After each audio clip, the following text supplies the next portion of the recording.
guys, Nightshade here. And I have a question.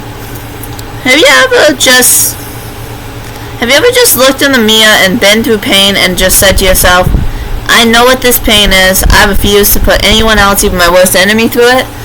So no matter how anyone treats you inside the world, you refuse to be mean. You just straight up will not be mean. Like, let me tell you a story.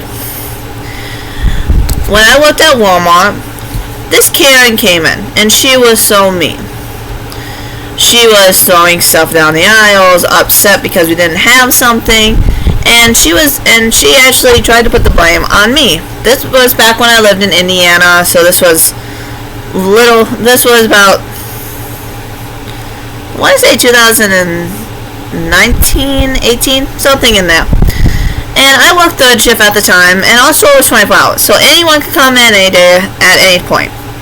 This lady was upset because at the time, Walmart had just started their top shelf system, which I'll tell you, no associate likes that. That is just an accident waiting to happen, and trust me, Walmart will never let themselves take the blame for it. They will find the closest associate and blame them for anything that happens with those top shelves, because they see them as an improvement, when in reality, they're just accidents waiting to happen, especially some of the stuff we put up there. Oh god. Just watch yourself down those aisles, people. But we had just put those up, and so part of the job at that point was we had to check the top stock to see if we could put things from our overstock up there before we could say it was officially overstock. Now, what had happened is that this lady came up and she wanted a very specific type of shampoo. Now, at that point, we also had like the work phones, which I still have my Walmart work phone, funny enough. I don't activate it because I really don't like the thing. It just reminds me of bad times, but I still have it. And inside the work phone, we can actually scan a barcode on either the shelf or the item to tell us how many are in stock. So when someone does say that it's physically no more left, half the time they are not lying to you, sorry to say. Physically, we have none inside the store because we're being told by our system. But our systems are not correct all the time. So, our system can be where someone screws up and orders 2 cases, but they put inside the system there were 16 cases that came in, and each one of those cases has 4 things of shampoo, which means now our system's saying we only have 2, but now we've got a whole bunch in back, and once we sell those 2 cases, the system's going to start reordering, unless someone goes in and changes it. The system gets fucked up by the managers all the fucking time. I wish I was joking. The managers are the reason why something you're looking for is not in stock, because they do not see it worth their time to order and will just completely ignore it because they don't think anyone's buying it, even if it's been sold out for weeks and you come in and ask us about it. That's actually what's going on. The managers are in charge of ordering. No one other than managers can order shit, and they don't actually check half the time. They go off of what the system already states, so they're just rushing through. So a lot of times they'll over-order, or you'll suddenly see a huge discount sale. That normally means they over-ordered something and they can't get it out of the back room, so they are willing to put it on as cheap as they can, just so it goes. Half the time, you're going to find those 50% off sales, and you're going to find, like, if you go down clearance and you see a whole shelf of one item, yeah, they're going to be 50% off because we can't get them out of our store because a manager's too stupid to know how to use the system. But she got upset because we had because she wanted one type of shampoo, and it was some type of Pantene. I don't remember the name anymore at this point. And she just wanted one bottle. And I told her, well, I can take you to the aisle. So I walked her over there. I showed her exactly what it is. And then I told her, 1 second, let me check the top stock. I actually got the little ladder cart, which is that cart with the ladder on it. Which, to be honest, those things are not safe. Don't let your kids play on them. Because I have watched so many people fall off those, or those things just collapsing on themselves because of how much weight is put on them. They ain't safe. Don't trust them. I didn't. I'll tell you that truthfully. They are not trustworthy. I've watched so many people get hurt on those things. But she wanted it so bad. So I went up and I checked. And then I said, let me scan the barcode to see if we have any in back. And at the time, I had just started stocking. Now at the store I worked at, we had about 5, 6, 15 pallets that came in per night for my area. Now for those who are wondering, I worked in HBA.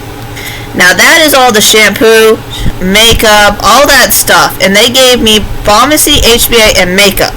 That whole entire little section all close to each other, that can equal out to a lot. But I was always fine with that because I can normally finish, because when I was stocking, I could finish an area in an hour to 2 hours and be on to the next without any worry and have everything cleaned up and fine. So I didn't care. So I would start in pharmacy and move down. The problem is this lady wanted something specifically for an HBA. Now I started my shift at 10 o'clock. She came in at 10:05. I had just gotten all my equipment, just gotten done with the meeting, because if you don't know, every Walmart associate, if you see a big group of us for third shift, that's because that's our meeting where they tell us our assigned area like we're 2-year-old fucking kids. Instead of just giving us areas that we will only do every night, they have to change the areas all the time because they think if you get too comfortable, you won't be able to do it right anymore. Yeah. Let me put it this way: a lot of people quit on the first night of third shift for that simple fact is they cannot do that. Some people should be left alone in certain areas and not bothered at all. But so I just got on my pallet jack, was just starting to move things, get everything set up, start running the freight, all that. Which, to be honest, my managers hated the way I ran freight because I refused to run a whole pallet down aisles because we were a 24-hour store. We had customers coming in and out. And Walmart policy states, your customer safety is the #1 priority. So I refused to take pallets down the aisles to stock. I would physically grab each box, stock it, come back, grab a box, stock it. And trust me, I could finish that in 2 hours. Like, that night I had, I think, about 2 pallets in pharmacy, 4 for HBA, and 1 for makeup. So altogether, about 7 pallets. Wasn't that bad. Trust me, I've had nights during Christmas where there's 16 pallets altogether and I'm asked to run everything and I have to tell them at 2 in the morning, no, you're going to need to send me help if you want all this done. But if you become a stocker, that's kind of what you have to deal with, is you're going to be having pallets and you've just got to keep running them until your shift's over. So I was just running the pallet, not really caring. She comes over and says, I can't find a shampoo. And as I stated, I did all that. And I told her, well, ma'am, I have none in back. She said, well, can't you check the pallets? Okay. These pallets are stacked so bad that they physically will fall if I spend any time. And I cannot, and you want to know what's sad is while we have to put the customer first, we also will get coached and fired if we cannot finish the work we are assigned each night. So I had to tell her, no ma'am, I cannot just check the pallets. I have to wait till I get to them because I can't just throw everything aside for you. And she said, why not? And I said, because that would become a hazard. If everything's all over the place, then 1, you're making my job longer and harder, and 2, you physically are making it to where I'm putting everyone else's safety at risk. She said, well, I'm going to go get a manager. Okay, if you worked at Walmart, you know this. There are different managers for the cashiers and the stockers. Here's a news flash for anyone who wants to report a stocker. Do not go to a cashier manager. They are more likely to be pissed off at the customer than that stocker because you just pulled them from their actual people they have to be watching for the night. So my manager, unfortunately, was in the back trying to make sure all the pallets were pulled, making sure the truck was safe, making sure the second shift could leave. So he was not coming out for a good 2-3 hours. And I knew that. I told her, okay, my manager won't be out for a few hours if you want to sit down, because at most Walmarts you have those special chairs and that couch and stuff. I told her, if you want to sit down, you can. They'll be out here, and as soon as they come, I'll explain the situation and you can talk to them. She said, no, I'll go find one. She goes up front and gets a cashier manager. This cashier manager comes over with the lady as I'm working. The whole time I'm sitting there trying not to laugh at her, because I know the cashier manager is just going to say, cashier manager just keeps giving me a look like, is she serious? I watched the cashier, Joe Stalker, what the? She's trying to figure out what this lady's going on about. So I explained everything to her, and this lady starts shouting, saying I was rude, disrespectful, and everything. And the cashier manager says, okay. And says, I'll take care of it. You wanna know what's sad? There's a lot of people seem to think that when a manager says that, they're actually gonna do anything. No, that cashier manager turned to me and said, "You're a stalker, aren't you?" And I said, "Yep." And she said, "So did she actually throw all your pallets on the ground to cause a bigger mess and just to find her one item?" I said, "Yep." Funniest. And so she said, "Okay, I'm just gonna ignore this." I said, "Okay." I went right back to work. She went right back up front. This lady thought she did something. She comes back, and she comes back 2 hours later and says, "You should have been fired. Why are you still here?" And I said, "Ma'am, I would prefer if you did not speak to me. Since you've already had a problem with me, please go up front to another manager if you would like to complain about me again. But I would prefer to stay out of this conversation." And so I told her that. And she just starts reacting to me saying, "Well, that's rude." I'm like, okay. So at that point, I just decided, because at Walmart on third shift, you can use headphones. They say you can't, but trust me, everyone uses headphones, including the third shift managers. They can pretend all they fucking want, but I can bet you money they still have a pair of headphones or a Bluetooth speaker inside their office they're listening to all fucking night while you're working.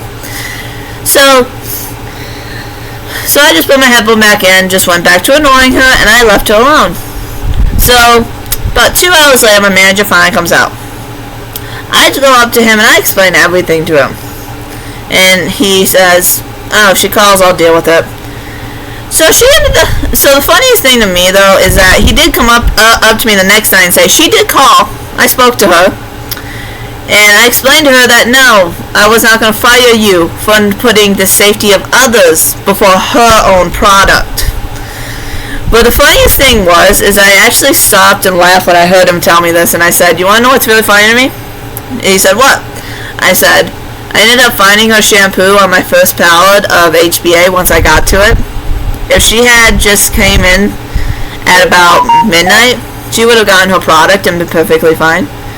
He and I are just sitting there laughing at this lady who just threw a huge fit about shampoo, got upset, reported me to 2 different managers, which is why I don't understand people who think that reporting does anything, because trust me, it does nothing.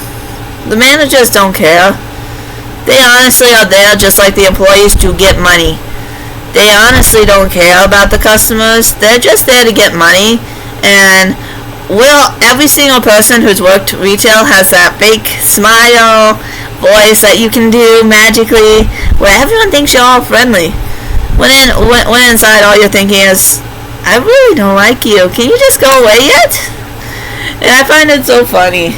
But I just thought that story was funny and I can't sleep. So I figured I'd share. Thanks, guys.